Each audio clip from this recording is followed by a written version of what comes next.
The wedding drum sounded before the child could even walk steadily. In the grand hall of marble and silk, courtiers bowed, priests murmured blessings, and a throne glittered like a sun. But the bride, scarcely taller than the sword laid before her, could not reach the floor from her chair. Her crown slipped as the weight of empire pressed upon her small shoulders. She was not a bride by choice.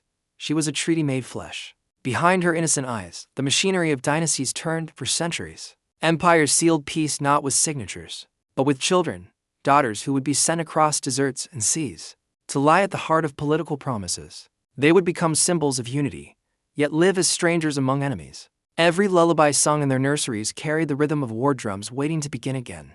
From medieval Europe to Mughal India, from Byzantium to Ming China, the marriage of children was not scandal. It was strategy. In the logic of empire, bloodlines were borders. To unite two realms, one needed not love, but lineage. The younger the bride, the more pliant the promise. Monarchs learned to turn infancy into diplomacy. By the end of the story, you'll understand why kings bartered childhood as casually as coin, and how those royal infants became the forgotten architects of alliances that shaped the modern world. The Chronicles begin in Byzantium, where the art of political childhood was perfected. Emperors sent their daughters, barely past infancy, to foreign courts as living hostages of goodwill. Their tiny presence at a rival's table was both a gift and a threat. Break the alliance, and harm would fall not only on the empire's heir, but on the emperor's blood. Such diplomacy was sharper than any sword in Constantinople. The palace nurses whispered prayers as they dressed little princesses for journeys they would not understand. They wrapped them in silk embroidered with prayers for protection. Yet the walls echoed with the unspoken truth. These children belonged more to history than to themselves. One such child, Anna of Byzantium, was betrothed to a prince of the Rus at age 5. She was taught languages before she was taught to play, instructed in etiquette instead of games. Her first lesson was silence, never cry before foreign eyes. When her ship left the Golden Horn, witnesses said even the gulls followed her sails as of mourning.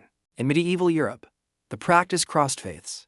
Christian monarchs and Muslim sultans both saw political advantage in weaving families together. Before adolescence, the alliances were so intricate that genealogists centuries later could trace entire wars back to one child's engagement in decades to early. By the time the Holy Roman Empire rose, royal nurseries were negotiation rooms. Cradles stood beside maps. Nurses doubled as messengers. Every lullaby was a pact to maintain peace until the next coronation. Across continents, the same logic unfolded. In Europe, tiny brides carried entire kingdoms on their backs. In Asia, young princesses became the threads of fragile treaties. Their journeys were long corridors of ritual. When Spain and Portugal sought unity, they arranged double marriages of infants, heirs barely able to speak the words of betrothal. Celebrations filled cities, yet everyone knew that the true ceremony was not of love but leverage. In the Mughal court, alliances through youth carried their own grandeur. A Rajput child promised to a Mughal prince became a symbol of peace between conqueror and conquered. The procession glittered with jewels, but beneath the gold beat a pulse of fear. The union was meant to tame rebellion, not nurture affection. These children lived in chambers heavy with incense and suspicion.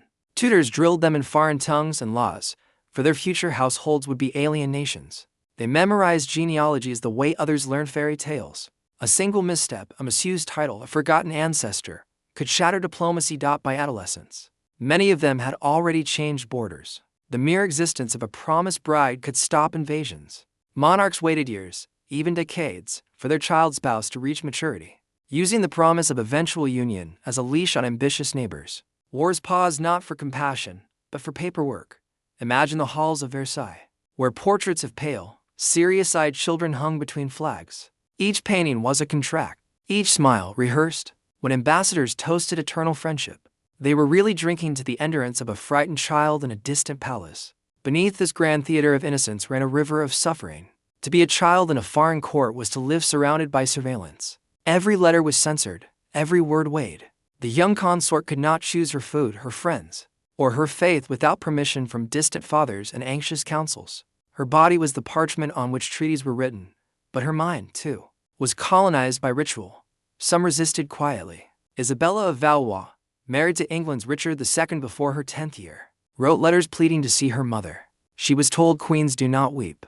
When the king was deposed and murdered, the child widow became a bargaining chip again, a reminder that in the marketplace of monarchs, even mourning was political currency. Others found subtle means to wield power.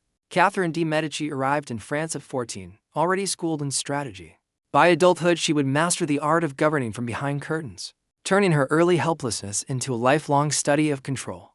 Her reign would prove that the nursery could produce not victims, but rulers sharpened by constraint. Yet for every Catherine, there were hundreds whose names disappeared into footnotes, girls exchanged like relics, boys offered as hostages of honor. In Japan's Heian era, noble daughters were placed in cloisters at 13, destined to marry courtiers chosen by clan elders. In the Middle East, similar customs echoed through sultanates, where child betrothals prevented bloodshed among rival tribes. Across all borders, childhood itself became a resource, the purest, most untainted guarantee of allegiance. It was a global economy of innocence. As centuries turned, voices of reform began to whisper against the practice. Philosophers of the Enlightenment questioned the morality of binding the helpless to the ambitions of kings. Yet even as laws evolved, the old habits lingered. In the 19th century, royal infants still wore engagement rings before they could hold a pen. Historians now see these alliances as the invisible scaffolding of empire. Each treaty marriage was a thread in the web of colonization and conquest. When empires stretched across oceans, they carried the same belief: control the family, and you control the world.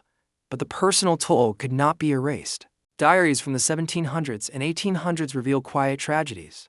Young women writing of loneliness in palaces they would never leave, of languages they could not master, of children taken from them for the next round of political bargaining. Their stories rarely reached the public.